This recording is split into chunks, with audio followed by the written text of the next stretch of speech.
Fala aí, meu povo do terceirão. Vamos embora, que hoje é dia de correções de atividades, tá certo?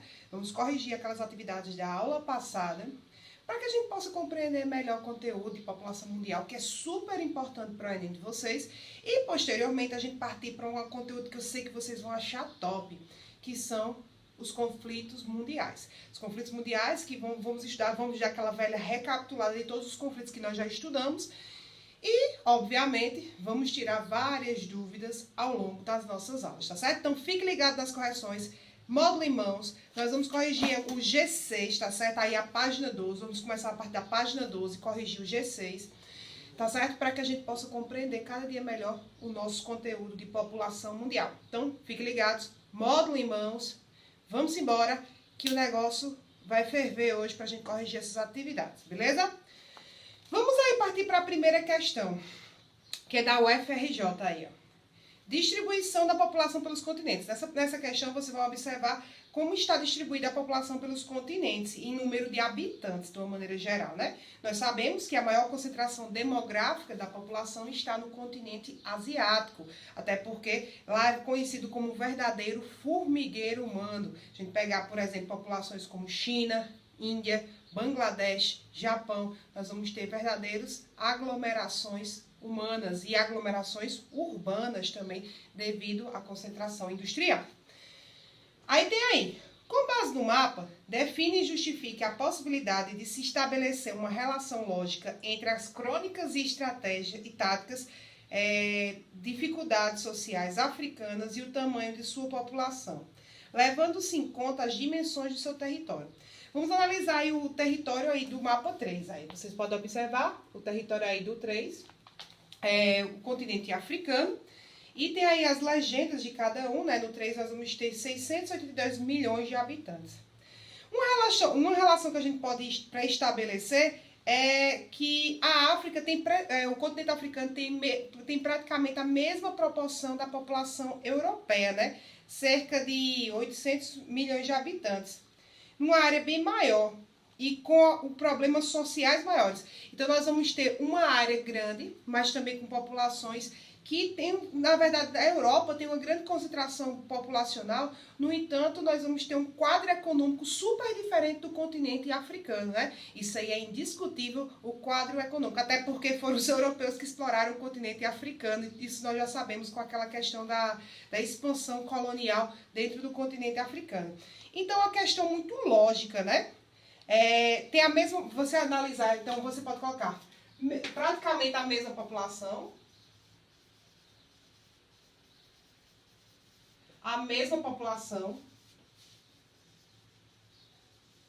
população que a Europa,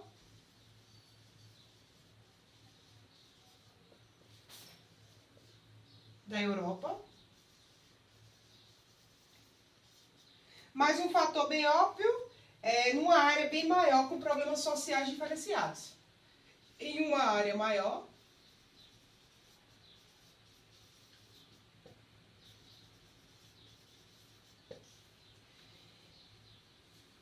e com problemas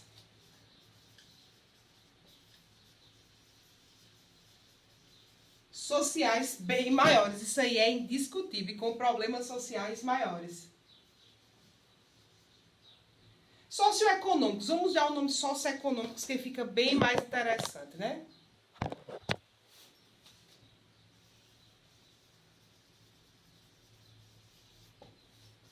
Maiores também. Pronto. Corrigimos aí, então, a primeira questão, muito óbvia, inclusive, né? Aí, segunda questão. Com respeito às recentes polêmicas envolvendo o problema de trabalho infantil e considerando também os dados da tabela, analise as afirmativas a seguir. Aí tem aí a porcentagem de crianças de 5 a 14 anos nesse gráfico, uma porcentagem de crianças de 5 a 14 anos economicamente ativas, ou seja, já inseridas no mercado de trabalho, por sexo e região. Então, nós vamos ter as regiões aí, no caso, região com os continentes, África, Ásia, América Latina, Caribe e Oceania. Embora fatores culturais possam influir os índices apresentados, existe uma correlação direta entre desenvolvimento econômico e trabalho infantil? Obviamente, é verdadeira. Existe totalmente a relação do trabalho infantil com a questão do crescimento econômico e social. Os países desenvolvidos, obviamente, proíbem e inibem essa questão do trabalho infantil, principalmente pela questão do inserimento da maquinofatura.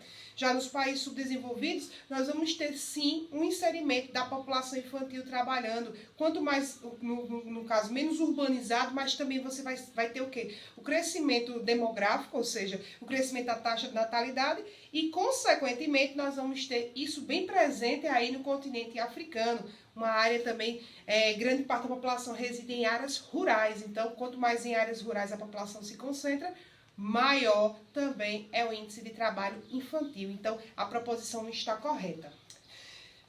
Vamos analisar as outras duas proposições. Os Estados Unidos vêm pressionando os países em desenvolvimento para que flexibilizem as legislações a fim de favorecer a expansão do trabalho infantil. Obviamente que não, os Estados Unidos nem têm essa autonomia de estar mexendo na legislação de outro país. E flexibilizar a questão do trabalho infantil na população economicamente ativa vai de contra a questão da ONU dos Direitos Humanos. Então, a gente já descarta essa possibilidade da segunda alternativa.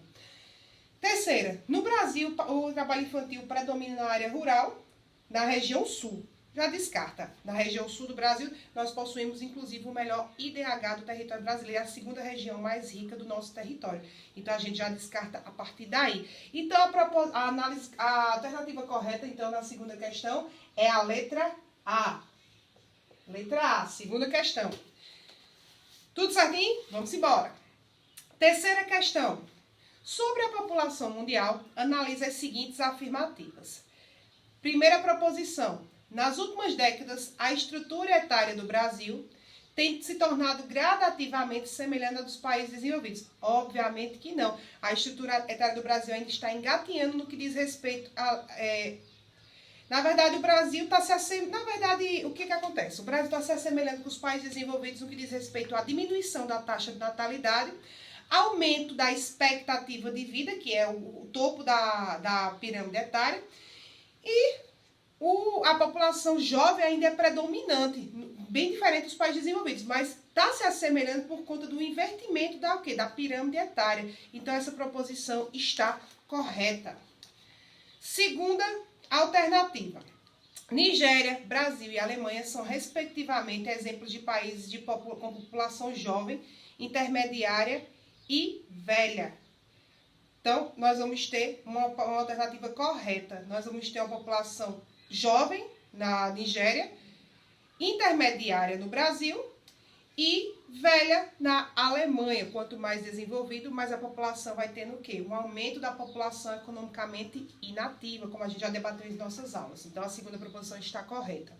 Terceira, a estrutura etária da população mundial sofreu muitas alterações nos últimos 50 anos, apresentando grandes diferenças por país em função dos fluxos migratórios, das particularidades do crescimento natural e dos efeitos das guerras. Está correta esta proposição. Afinal de contas, nos últimos 50 anos, nós vamos tendo uma maior transformação nessa pirâmide etária dos países e nas populações. Afinal de contas, nós tivemos um inserimento em vários outros países, os países emergentes principalmente, um crescimento do que diz respeito à industrialização e uma maior concentração urbana e, consequentemente, uma redução populacional à medida que vai se urbanizando uma área. Então, está correta. Quarta proposição, a China é o único país do mundo com grandes dimensões territoriais e população que conseguiu implementar um programa que sustou o crescimento populacional do país. Não, outros países também vêm tomando medidas cabíveis para o quê? Para tornar essa população de uma maneira sustentável. Então, não é só a China. Então, a resposta correta da terceira questão, vou colocar aqui, é a letra B. Quarta questão. Vamos lá? Quarta questão. Acompanhe direitinho para ficar tudo bem certinho e vocês compreenderem o conteúdo coerentemente. Beleza? Sobre os conceitos gerais de demografia, nós já sabemos o que é demografia, que são os estudos da população, né? Assinale a alternativa correta. Letra A. O crescimento vegetativo tem aumentado significativamente na França e na Alemanha devido ao elevado PIB desse país? Não. Pelo contrário, o crescimento vegetativo, que é o crescimento total da população, está sendo reduzido progressivamente, como eu falei na aula passada para vocês, dentro dos países europeus. Obviamente que nem todos os países acompanham o mesmo nível de desenvolvimento. No entanto, a gente está falando de França e Alemanha, os bambambãs da União Europeia. Então, consequentemente, essa proposição está incorreta. B.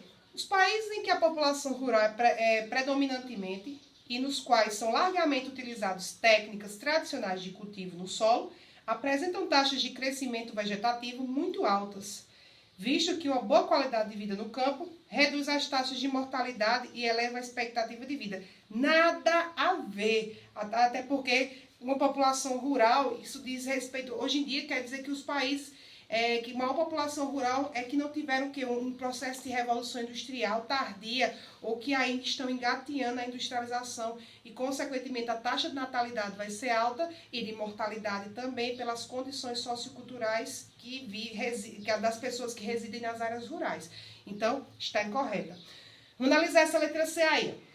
Devido aos fatores socioeconômicos e culturais, observa-se uma tendência à diminuição gradativa do ritmo de crescimento vegetativo da escala mundial. A população, porém, continua crescendo em termos absurdos. Sim, a população, apesar de ter uma redução do crescimento vegetativo, ela continua crescendo de maneira acelerada. E o ritmo de crescimento populacional, porque houveram épocas no caso, acréscimo a essa população. Então, a população mundial ela é gigantesca, né? Mais de 7 bilhões de habitantes por aí. E, consequentemente, ela vem aumentando progressivamente. Mas no que diz respeito à redução da natalidade, isso já é um fato, né? Isso aí já é bem comum a gente analisar. Então, a resposta correta da número 4 é a letra C. Vamos analisar as outras, mas a gente nem precisa. Após a Segunda Guerra Mundial, com base na teoria de Malthus, Malthus não foi em relação à Segunda Guerra Mundial, então já está incorreta. E o crescimento populacional tende a ser menor dos países subdesenvolvidos, uma vez que as taxas de mortalidade desses países têm se mantido altas, tá certo? Então, não está correta. Então, vamos aí para a proposição 5, questão 5. Nasceu uma criança especial na Índia. Isso é bem comum, né? Que eu tenho uma mania de vez em quando de ver as coisas diferentes que acontecem nos países. E na Índia eu vejo que eles costumam filmar e até tratar como divindades pessoas que nascem com anomalias. Eu tenho esses costumes de ver anomalias genéticas, eu acho interessante. Não para caçoar ou para rir, mas eu acho interessante a medicina que se relaciona com essas detectação, né, dessas anomalias. Então, eu costumo ver muito da Índia, muito comum. Não sei o que acontece, tenho minhas teorias da conspiração, no entanto, vou deixar para mim. Então, o que acontece? No caso, nasceu uma criança especial na Índia, não se sabe nem em que velocidade da luz, mas os cálculos indicam que ela, uma das 42 mil nascidas na quinta-feira, 11, fez os indianos chegar à marca de 1 bilhão de pessoas. Isso já faz muito tempo, nessa questão é antiga, bastante antiga. A Índia não só tem 1 bilhão de habitantes, mas ainda tem quase 1,4 bilhões de habitantes, já pegando essa questão do lado mais atualizado. A gente analisa essas questões, algumas estão desatualizadas, mas vale a gente salientar que também tem uma questão, por exemplo, do início dos anos 2000, não tem problema nenhum. A gente analisa, mas sabendo que a perspectiva da Índia está bem maior do que no início dos anos 2000. Sobre esse país, assinala a alternativa verdadeira ou falsa em cada uma das afirmativas a seguir. Apesar da ausência de uma política governamental de controle de natalidade, conseguiu reduzir significativamente o crescimento vegetativo devido à urbanização acelerada dos habitantes. Não, pelo contrário. Na área urbana está uma concentração demográfica exorbitante na Índia. Então, a primeira proposição é falsa. Segunda proposição aí, ó. As planícies do Ganges e Brahmaputra formam uma das áreas de maior densidade de população do planeta. Então, as planícies do Ganges é onde tem a maior concentração da Índia, justamente aquela área onde ficam as margens do rio Ganges, inclusive sagrado para os indianos, e também se desenvolveu bastante a área urbana, por conta da influência do rio Ganges, que é o maior rio da Índia, e também do Brahmaputra também. Então, nós vamos ter uma proposição verdadeira.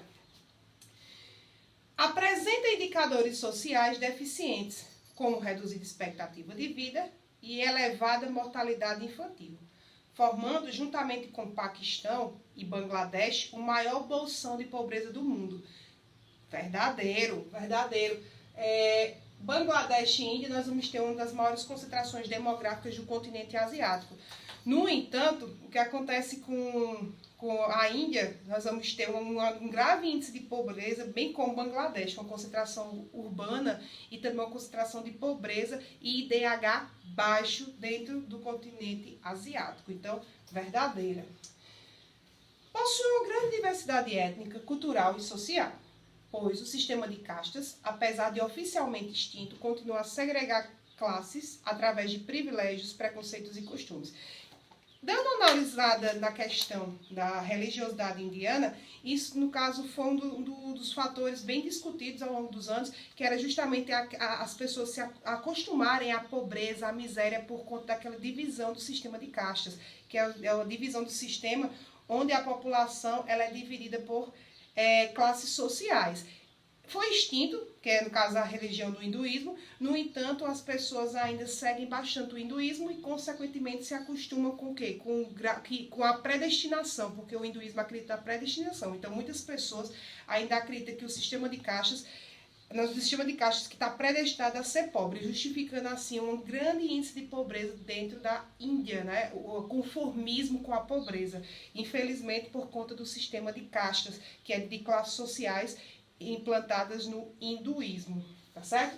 Então, ó, nós vamos ter verdadeira. Alternativa correta, então, letra C. Certo? Vamos seguir aí o nosso fluxo. Questão 6. Na questão 6, nós vamos ter o seguinte. Entre os dados populacionais importantes para os possíveis planejamentos socioeconômicos, destacam-se a composição etária da população. Considere o gráfico abaixo, analisando os dois tipos de estrutura etária apresentados e correlacionados à estrutura etária com o nível de desenvolvimento econômico dos países hipotéticos. Vai ter aí 1, 2, e nós vamos ter as hipóteses X e Y aí dos países em relação a esse contexto. Com base no gráfico, são feitas as seguintes afirmações. Primeira afirmação. Os países com estrutura etária do tipo X tem grande concentração de população na faixa etária acima de 20 anos, grande crescimento vegetativo e alta expectativa de vida. Obviamente que não. Esses países da estrutura do tipo X, nós vamos ter pelo contrário, baixa expectativa de vida e crescimento vegetativo elevado. Segundo a proposição, nos países de estrutura etária do tipo Y, nota-se uma elevada população com menos de 20 anos. Altas taxas de natalidade e uma baixa expectativa de vida. Está correto. Porque no tipo Y nós vamos ter uma população com menos de 20 anos, altas as taxas de natalidade e expectativa de vida. A estrutura etária do tipo X é típica dos países centrais.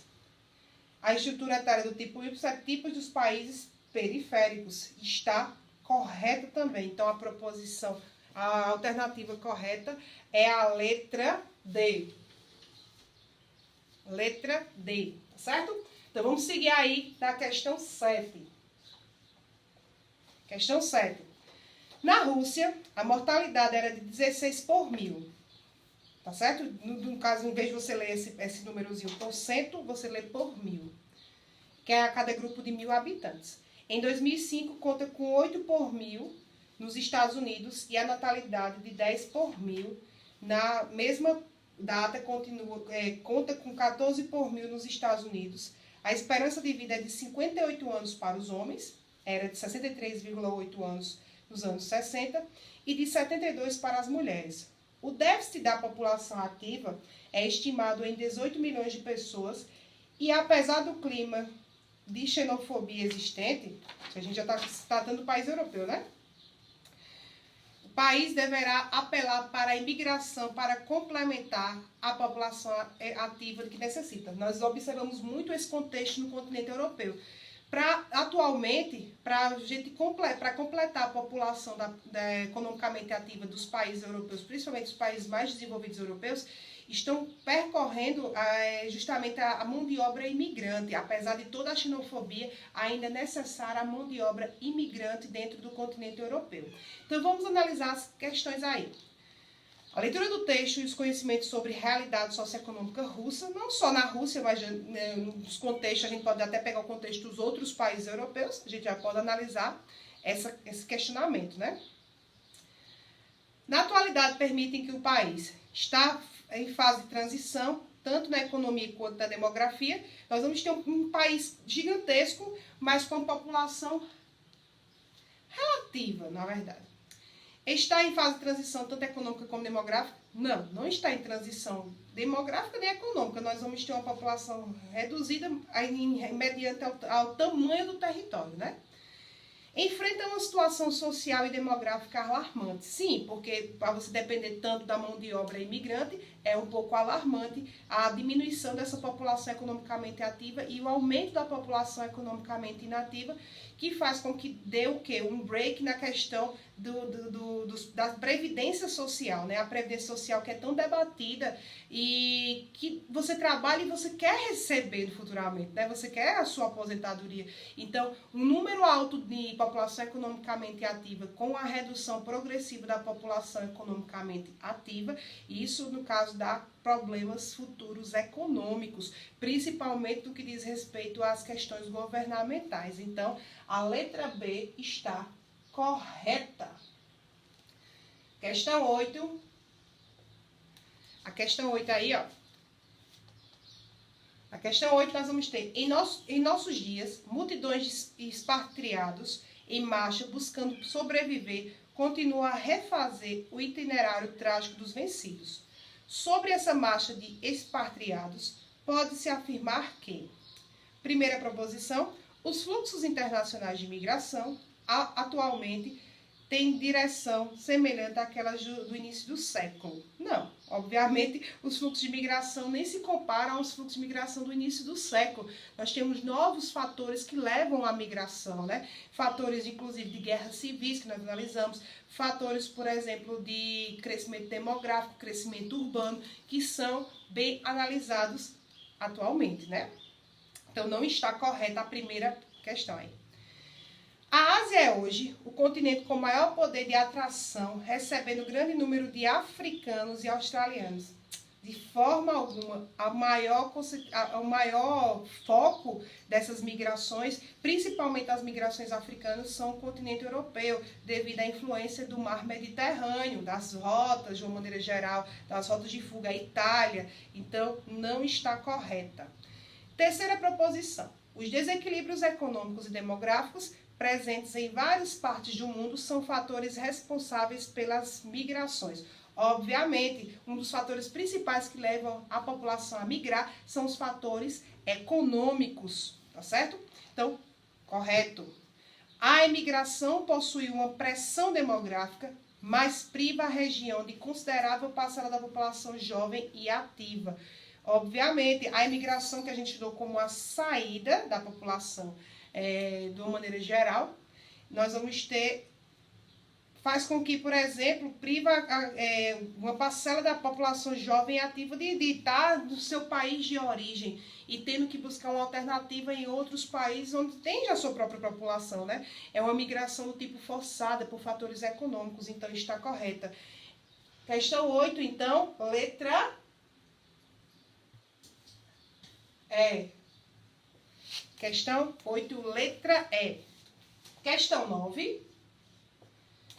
Nós vamos ter aí, nos últimos anos, por iniciativa da Organização das Nações Unidas, tem se discutido a validade da aplicação dos índices como o PIB, o Produto Interno Bruto, a taxa de alfabetização e outros na avaliação dos índices de qualidade de vida da população.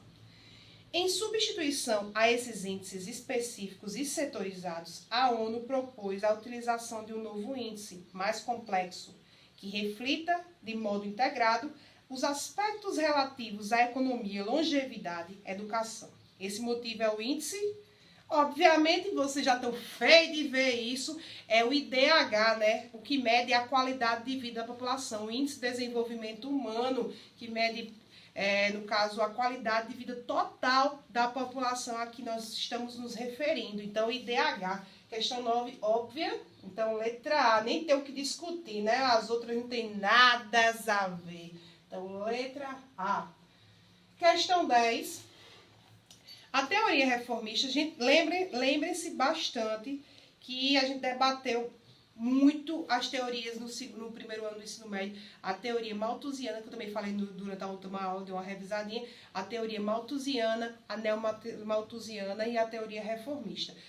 Lembra da malthusiana, que era um alarme, que a produção de alimentos ia ser menor do que a população de uma maneira geral. Então, a reformista, ela já falou o contrário, né?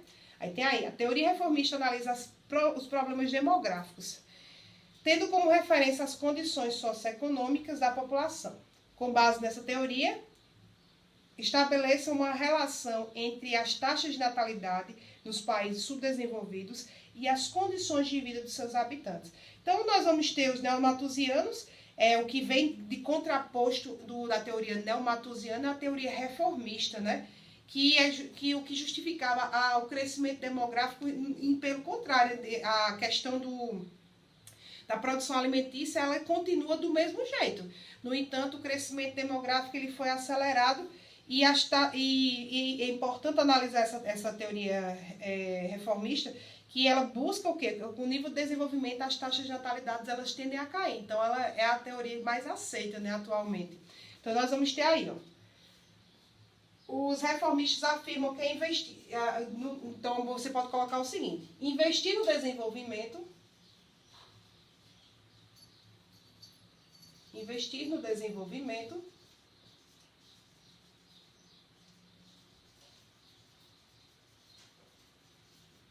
Investir no desenvolvimento socioeconômico.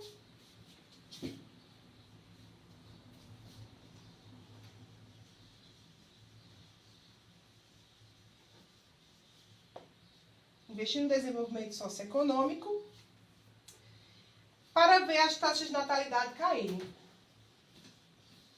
Obviamente, investimento socioeconômico para você observar as taxas de natalidade caírem e a população ela ter uma qualidade de vida, o IDH bem mais interessante. Para ver as taxas de natalidade caírem.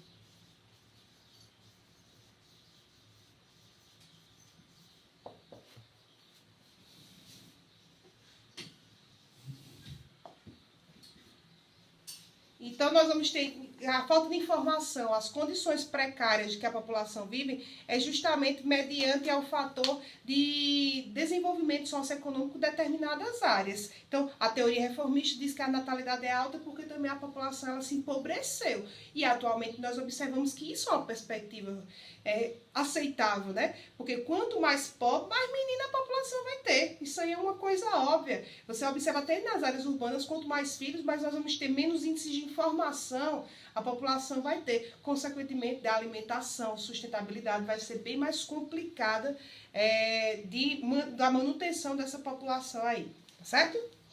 Questão 11, vamos lá. Questão 11. Questão 11. Com relação à demografia, considere as seguintes afirmativas. Primeira, taxa de natalidade é o menor número de nascidos vivos registrados em um ano por 100 mil habitantes. Aí nós vamos ter a proposição: a taxa de natalidade é o número de nascidos vivos registrados em um ano por cada grupo de 100 habitantes. Não, a cada grupo de 1.000 habitantes. Isso aí está incorreto. Segundo, taxa de crescimento vegetativo é a diferença entre a taxa de natalidade e a taxa de mortalidade? Sim. O crescimento total da população é o que nós chamamos de crescimento vegetativo. Então, a diferença entre a taxa de natalidade e a taxa de mortalidade está correta. Taxa de fecundidade é o número médio de filhos por mulher, já está correta. E idade de procriar e por convenção entre 15 e 49 anos, está correta. Isso é o chamado taxa de fecundidade. No caso, é o número médio de filhos por mulher. Então, a taxa de fecundidade está correta. Quarta. Taxa de mortalidade é o número de óbitos registrados em um ano a cada grupo de 1.000 habitantes. Então, a taxa de mortalidade é a taxa de óbitos realizadas a cada grupo de 1.000 habitantes? Está correto. Isso é o que define a taxa de mortalidade. Taxa de mortalidade infantil é a relação entre o número de óbitos de crianças, não tem nada a ver com a questão de multiplicado por 1.000 e o número de crianças nascidas vivas durante o ano civil. Não tem nada a ver essa proposição. Então, está correta a letra A. 11, então, é a letra A. 13ª questão. O geopolítico norte-americano Samuel P. Huntington, sou poliglota, afirma que no final da Guerra Fria, as grandes fontes de conflitos no espaço mundial não são mais ideológicas e nem mesmo econômicas, mas sim civilizacionais. A política mundial está sendo reconfigurada seguindo linhas culturais e civilizações, declarou. Apresenta-se a seguir o esquema desse aumento que mostra a maneira pela qual veio o alinhamento das grandes civilizações que existem no mundo atual. Então, aí nós vamos ter as civilizações também por religiões, obviamente, por ser de antiguidades, e de uma maneira geral, aí nós vamos ter esse gráfico. De acordo com esse esquema, a civilização potencialmente mais conflituosa e a civilização potencialmente menos conflituosa seriam. A mais conflituosa, a gente sempre, infelizmente, a gente sempre tem que ter essa análise, né, por conta da corrente xiita, né, que é uma corrente da religião islâmica de extremistas radicais, né, o extremismo, o fundamentalismo islâmico, que é o que a gente só vê no islamismo, que as questões de religiões fundamentalistas, inclusive tem de várias outras religiões, como aqui no Brasil a gente tem um bocado de gente fundamentalista. Não é só no islamismo que a gente vê isso, mas o fundamentalismo islâmico, infelizmente, ainda é um motivo bastante acentuado para as formas de conflito. Então, a gente pode citar aí a civilização islâmica. E a menos conflituosa no que diz respeito à questão étnico-cultural é a civilização latino-americana. Nós, latino-americanos, não temos tantos conflitos religiosos. Apesar de ter uns conflitos internos, né, preconceito religioso, tudo isso acontece, mas não em grande intensidade como é observado na religião islâmica. Então, 13ª questão, letra E. 14ª questão, nós vamos ter aí, analise o mapa, que é da VUNESP. A grande migração transatlântica no final do século XIX e início do século XX.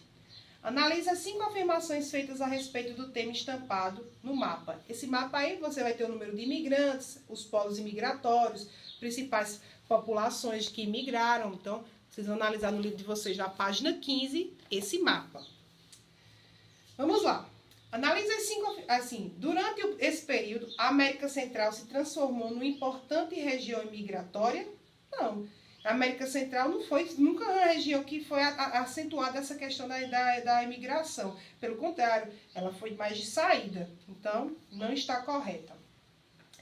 O Japão e a China também participaram desse período com um expressivo contingente populacional de deslocamento para a América do Sul. Nessa proposição, a China não está correta. Então, e mais para a América do Sul, não está correto. Terceira, pelo contrário, o Japão sim teve um fluxo, principalmente para São Paulo, justamente no início do século XIX, com a questão da era Meiji, da Revolução Industrial. Então, existiu sim um significativo número de japoneses vindo para o território brasileiro. Mas nessa perspectiva, Japão e China está incorreto. O maior contingente migratório se deslocou para os Estados Unidos, saindo principalmente da Grã-Bretanha e da Itália. Está correto. Olhe a seta mais larga, né, que a gente analisou quando a gente estudou os mapas, ele analisasse que essa legenda se daria através do quê? Da seta mais larga. Então, está correta.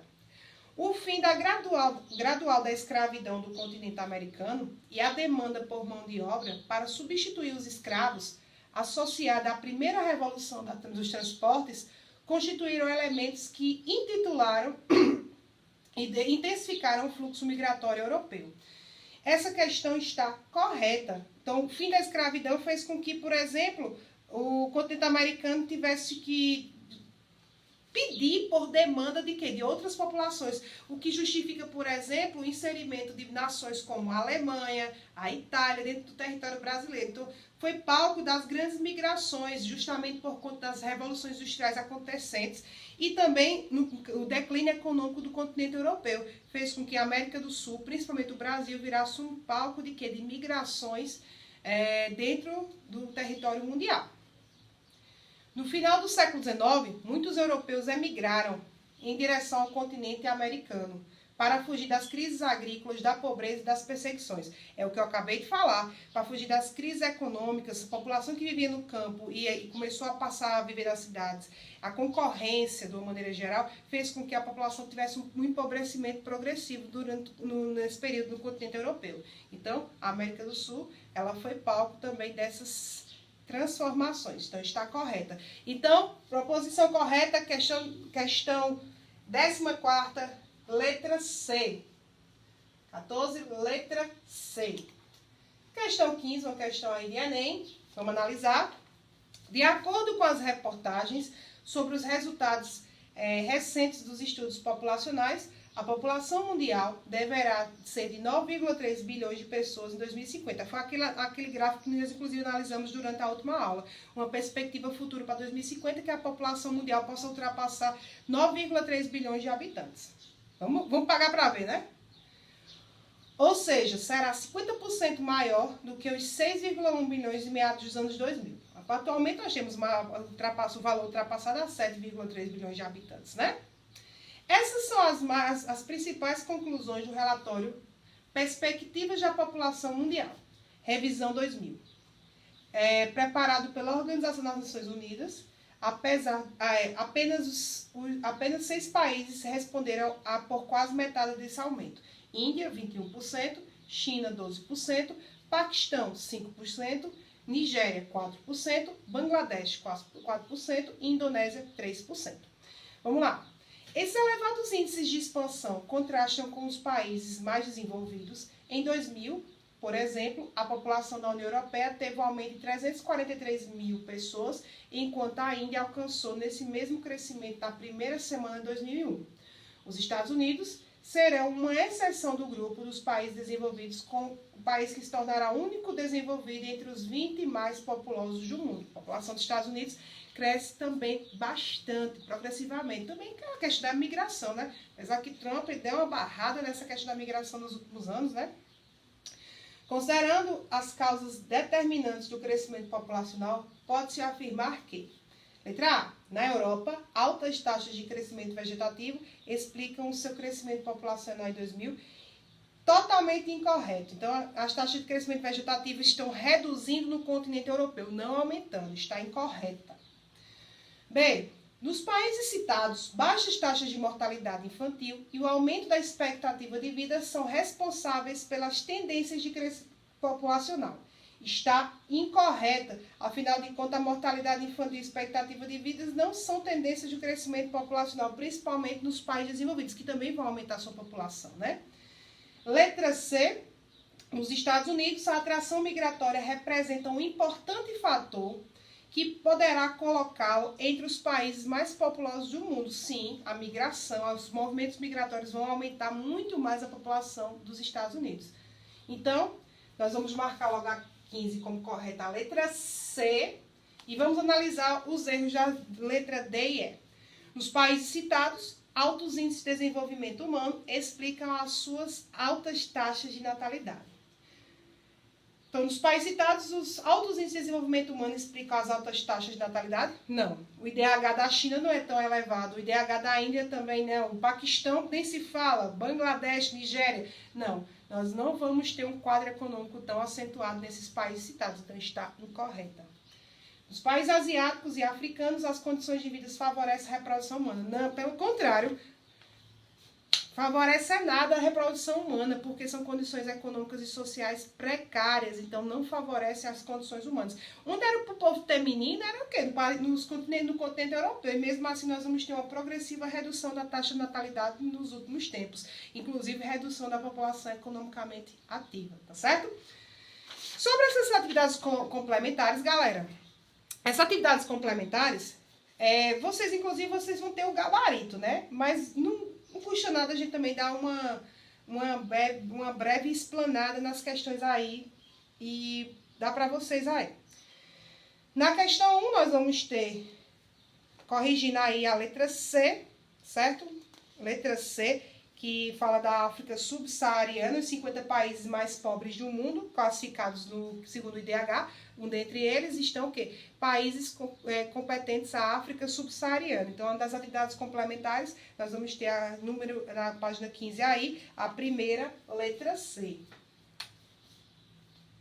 As atividades complementares, a primeira complementares, está aqui.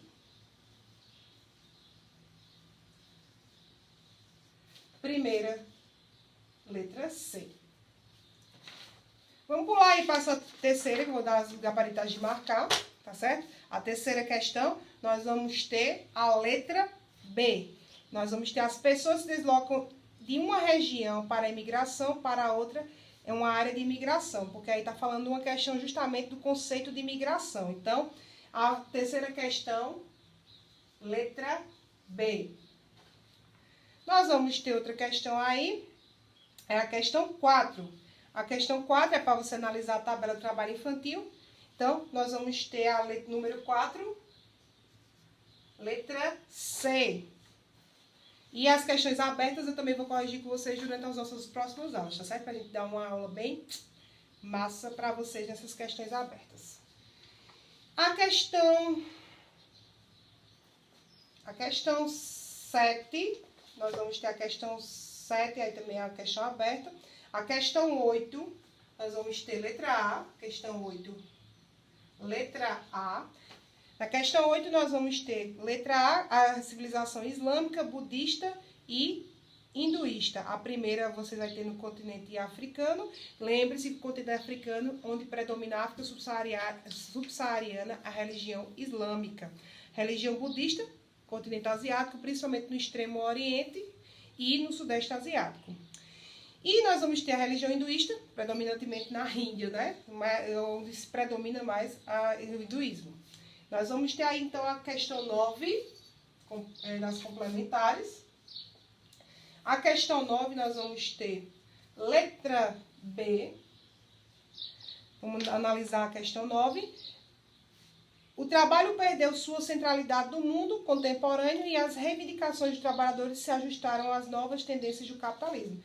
Obviamente. Então, o trabalho no mundo vem se ajustando cada dia mais às tendências do aumento do capitalismo dentro dos países. Então, questão 10. Questão 10, letra E. Questão 10, nós vamos ter letra E, que é a teoria que explica aí, nessa questão aí, a teoria neomalthusianismo. Então, quem tiver dúvidas sobre a teoria do malthusianismo, a questão 10, ela vai explicar no seu contexto a teoria malthusiana. Então, já dê uma lidinha aí nesse contexto da questão 10, porque ela explica a teoria malthusiana, tá certo? Questão 11. Questão 11, nós vamos ter a sequência FV.